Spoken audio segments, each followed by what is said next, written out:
So part 2 of metric system is just going to be more conversions, some a little more difficult than the ones we've already talked about, some between, like English system and metric system. So, pay attention to the process of doing these conversions because you'll end up having to do similar things, just not identical problems. All right, so simple English system to metric system sort of conversion. These are not going to be as simple as converting within the metric system because it's not going to be based on multiplying or dividing by 10. So you'll actually have to make some decisions. Am I multiplying or am I dividing? So, for example, if you know your height in inches, you can convert it to centimeters using this conversion down here. 1 inch equals 2.54 centimeters. So kind of thinking in terms of your staircase. We know going down the staircase towards smaller units, we move the decimal to the right, which is like multiplying. It makes the number bigger. Vice versa, if we go from a smaller unit to a bigger one up the staircase, we move the decimal to the left, which is like dividing. So same sort of idea here. You kind of got to pay attention. Am I moving towards the smaller unit, so I need more of them to make up the same space? Or am I moving towards the bigger unit? All right, so if you're moving towards the smaller one, you multiply. If you're going towards the bigger one, all right, then you divide. So I'm actually going to write that in there. So if you're going towards the small, you multiply.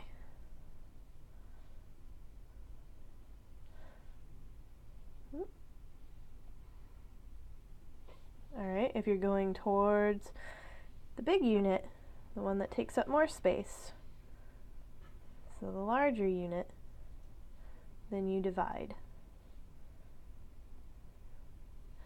So sometimes this takes a little bit of thinking it through. All right, so I know that 1 inch is made out of 2.54 centimeters. All right, so if you think about that, say this line here is 1 inch. If I were to show how many centimeters that was, there'd be 1, 2, a little longer, and then like half a 1. All right, so just kind of visualizing it there, you can see that the centimeters are the smaller quantity. They take up less space. All right, you can also think of it, you need 2.5 of them in order to make up just 1 inch. So that means since I'm in inches and I'm going 2 centimeters, that means I'm going towards the smaller unit. I'm going to multiply the inches of my height by that 2.54. So 67 times 2.54. Grab a calculator, especially when it's decimals. I don't accurately multiply in my head. And I get 170.18 centimeters. All right. So same idea with this one. Here's another typical conversion you might see. Energy, like the energy that's in the food that you eat, is commonly referred to on an English scale. So like when you read a food label, you read how many calories something there is. Something I want to point out, on that food label, calories is measured, it's a capital C calories. All right, which is different, which is important to make note of. Capital C calories are much bigger than little c calories. All right, now in metric system, we measure energy in joules. So really to do a conversion from food calories on a label into metric system, or from metric system into those food calories, there's going to be 2 steps to this conversion. The first is knowing that 1 little c calorie is equal to 4.184 joules. All right, so that's going to be your conversion out of metric system. And then you also want to make note that big C calories, the calories that are on the food label, are actually equal to 1,000 little c calories. Okay? So we are going to solve this problem. You measure the energy in a granola bar to be 35,000 joules. How many food calories is this? All right, so we are going, first, we need to use our calorie to joule conversion. All right, we're in joules and we need to go to calories. So I see that 1 calorie is made up of 4.184 joules. So joules is the smaller number, or the smaller quantity. Calories is the bigger one. So this time we're going to the bigger quantity. So since we're moving towards the bigger quantity, we divide by that 4.184. So you're gonna, first step is 35,000 divided by 4.184. And that's gonna give me 8,365.2 and some decimals. I'm just going to round it off there. All right.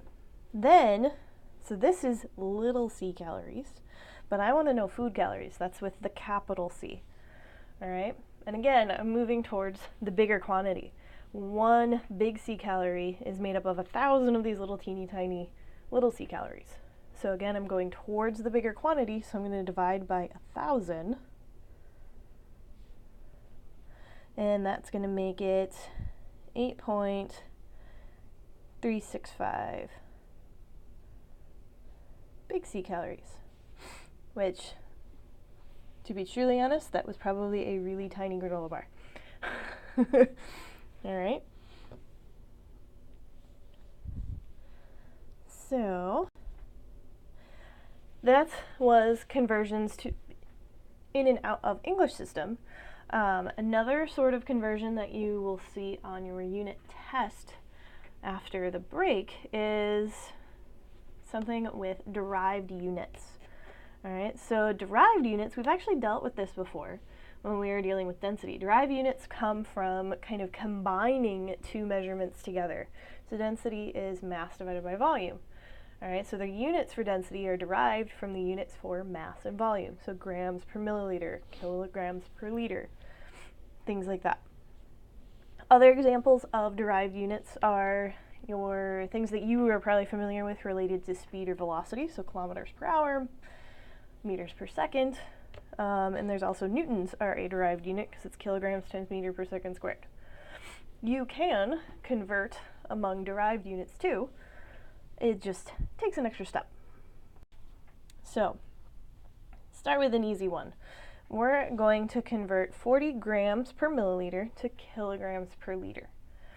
All right, so when it comes to doing these derived units, what I want you to do is rewrite your starting point, the 40 grams per milliliter, as 40 grams over 1 milliliter. All right, so I put 1 in the bottom because it gives me a number to work with, but it doesn't change my value. 40 divided by 1 is 40. All right, and then what you end up doing is you're just going to do two conversions. You're going to convert the 40 grams to kilograms, and then you're going to convert the 1 milliliter to liters. All right, and actually I'll use different colors so that you can see that. So 40 grams, that's going to be my base unit, down to, or up to kilogram. All right, so I'm moving up the staircase 3 steps. So I'm going to move my decimal to the left 3 times. All right, so that's going to be 40. My decimal would be there. 1, 2, 3. So that'll be 0.04. Then milliliters to liters. All right, so that is going to be, let me switch to red. So my starting point is going to be down on the millistep, and I'm going to go to the base unit. Again, 3 steps to the left. So there's my 1, 1, 2, 3. So 0.04 divided by 0.001. Throw that in a calculator. And lo and behold, you actually get 40 again. All right. So because what it ended up being is both of them got switched 3 spots to the left. So when you divide those two numbers that you get at the end again, that's how you get that final answer. All right. So when you see these derived units, just turn it into two conversions, one on the top, one on the bottom. When you have both of them done, divide those two numbers out, and that'll give you your final answer. Another common one you'll see related to this is going to be things like kilometer per hour, meters per second. So I just want to make sure we know how to take care of the time portion of this, because that's not actually a metric conversion. So hopefully you know these values, but 1 day is 24 hours, 1 hour is 60 minutes, and 1 minute is 60 seconds. All right, we'll use that in order to determine our time conversion. So just like with the English to metric conversions, if you are going towards the smaller value, you multiply. All right, if you're going towards the bigger value, you divide.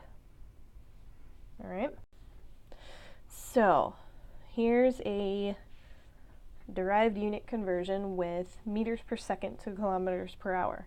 And this one will not result in being the same value that we started with. So same thing as before.